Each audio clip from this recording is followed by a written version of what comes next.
Boss ಮನೇಲಿ ಯಾರು ತುಂಬಾ ಫೇಕ್ ಗೇಮ್ ಮಾಡ್ತಿದ್ರು ಮಂಜಣ್ಣ? ಯಾರು ತುಂಬಾ ಸ್ಟ್ರಾಟಜಿ ಮಾಡ್ತಿದ್ರು ಅದ್ರ ಜೊತೆಗೆ?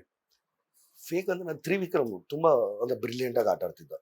ತ್ರಿವಿಕ್ರಮ್ ಚೆನ್ನಾಗಿ ಆಟ ಆಡ್ತಿದ್ದ. ಚೆನ್ನಾಗಿ ಗೇಮ್ಗೆ ಗೇಮ್ ಅಲ್ಲಿ. ಆಸ್ ಅ ಪರ್ಸನಲಿ ಅಲ್ಲ, ಗೇಮ್ಗೋಸ್ಕರ ಹ್ಮ್. ಗೇಮ್ಗೋಸ್ಕರ ಸಖತ್ ಬ್ರಿಲಿಯಂಟ್ ಆಗಿ ಸಖತ್ ಪ್ಲಾನಿಂಗ್ ಮಾಡ್ಕೊಂಡು. ಹ್ಮ್. ಯಾಕಂದ್ರೆ ಅವನು ಒಂದಷ್ಟು ಎಂಟರ್ಟೈನ್ಮೆಂಟ್ ಅಲ್ಲಿ ವೀಕ್ ಅವನು. ಮ್ಯೂಸಿಕ್ ಇರ್ಬೋದು, ಆಡೋದು, ಡ್ಯಾನ್ಸ್, ಇನ್ನೊಂದು ಮತ್ತೊಂದರಲ್ಲಿ ವೀಕ್. ಅದನ್ನ ಹೆಂಗ್ ಪ್ಲೇಸ್ ಮಾಡ್ಕೋಬೇಕು ಹೇಗೆ ಅನ್ನೋದ್ರಲ್ಲಿ ಗೇಮ್ ವಿಚಾರದಲ್ಲಿ ಅದು ಪ್ಲೇಸ್ ಕೆಟ್ಟದಲ್ಲ. ಆ ವಿಚಾರದಲ್ಲಿ ಜನಗಳು ಅಲ್ಲಿ ಪ್ರತಿಸ್ಪರ್ಧಿಗಳ ಜೊತೆ ಹೇಗೆ ಮಾತಾಡಬೇಕು, ಹೇಗೆ ವೋಟಿಂಗ್ ಇಂದ ನಾನು ನಾಮಿನೇಷನ್ ಇಂದ ಹಿಂದೆ ಉಳಿಬೇಕು, ನನ್ನನ್ನು ಯಾರು ಆಚೆ ಕಳ್ಸಕ್ ಪ್ರಯತ್ನನೇ ಪಡಬಾರ್ದು. ಉಳ್ಕೊಳ್ಳೋದು ಉಳಿಕೆಗೋಸ್ಕರ ಆಟ ಆಡೋದು ಬೇರೆ, ನನ್ನನ್ನು ಯಾರು ಆಚೆ ಕಳಿಸಬಾರ್ದು ಅಂತ ಆಟ ಆಡೋದು ಇದೆಯಲ್ಲ, ದಟ್ ಇಸ್ ತ್ರಿವಿಕ್ರಮ್. ಆ ಆಟದಲ್ಲಿ ಚೆನ್ನಾಗ್ ಆಡ್ದ. ರಜತ್ ಬಂದ ಅವನ ಜೊತೆ ಇರ್ಬೋದು, ಆಮೇಲೆ ಯಾವ್ದೇ ಒಂದು ಗಲಾಟೆ ಆದ್ರೆ ಅವ್ರ ಜೊತೆ ಹೋಗಿ ಕೂತು ಮಾತಾಡಿ ಬಗೆಹರಿಸ್ಕೊಳ್ಳೋದಿರ್ಬೋದು. ಚೈತ್ರಕಂಗೆ ಅವ್ನಿಗೆ ಆಗ್ತಿರ್ಲಿಲ್ಲ, ಜೈಲಲ್ಲಿ ಇಬ್ರು ಇದ್ದವಾಗ ಅದನ್ನ ಮಾತಾಡಿ ಬಗೆಹರಿಸ್ಕೊಂಡಿದ್ದು. ಆ ತರದ್ದೆಲ್ಲ ತುಂಬಾ ಚೆನ್ನಾಗಿ ಪ್ಲಾನ್ ಮಾಡಿ ಚೆನ್ನಾಗಿ ಮಾಡ್ಕೊಂಡ.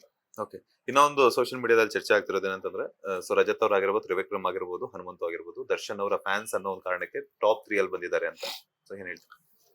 ಈ ಸೋಷಿಯಲ್ ಮೀಡಿಯಾ ಅಂದ್ರೆ ಹೆಂಗೆ ಅಂತಂದ್ರೆ, ಇಲಿ ಬಂದ್ರೆ ಹುಲಿನೇ ಬಂತು ಅಂತ ಹೇಳ್ಬಿಟ್ಟು ಟ್ರೋಲ್ಸ್ ಮಾಡುವಂತದ್ದಾಗಿರ್ಬೋದು. ಎಲ್ಲಾರ ಜೊತೆನೂ ಆಕ್ಟ್ ಮಾಡಿದ್ದೀನಲ್ಲ. ದರ್ಶನ್ ಸರ್ ಜೊತೆಗೂ ಆಕ್ಟ್ ಮಾಡಿದ್ದೀನಿ, ಸುದೀಪ್ ಸರ್ ಜೊತೆಗೂ ಆಕ್ಟ್ ಮಾಡಿದ್ದೀನಿ, ಅಪ್ಪು ಸರ್ ಜೊತೆ, ಶಿವಣ್ಣ ಜೊತೆ, ದುನಿಯಾ ವಿಜಯ್ ಸರ್ ಜೊತೆ, ಗಣೇಶ್ ಅವ್ರ ಜೊತೆ, ಅಜಯ್ ಅವ್ರ, ಪ್ರೇಮ್ ಅವ್ರ ಜೊತೆ, ಎಲ್ಲಾರ ಜೊತೆನೂ ಆಕ್ಟ್ ಮಾಡಿದ್ದೀನಲ್ಲ. ಹೊಸಬ್ರದಿಂದ ರಕ್ಷಿತ್, ರಿಷಬ್, ಎಲ್ಲರ ಜೊತೆನೂ ಆಕ್ಟ್ ಮಾಡಿದ್ದೀನಿ. ನನ್ಗೆ ಅದಕ್ಕೆ ಆನ್ಸರ್ಗೆ ಏನಿಲ್ಲ. ಬಟ್ ಅವ್ರು ಏನ್ ಬಿಗ್ ಬಾಸ್ ಮನೇಲಿ ನೋಡಿದಾರೋ ಆ ರೀತಿ ಅವ್ರು ಆಟ ಆಡಿದ್ದಾರೆ.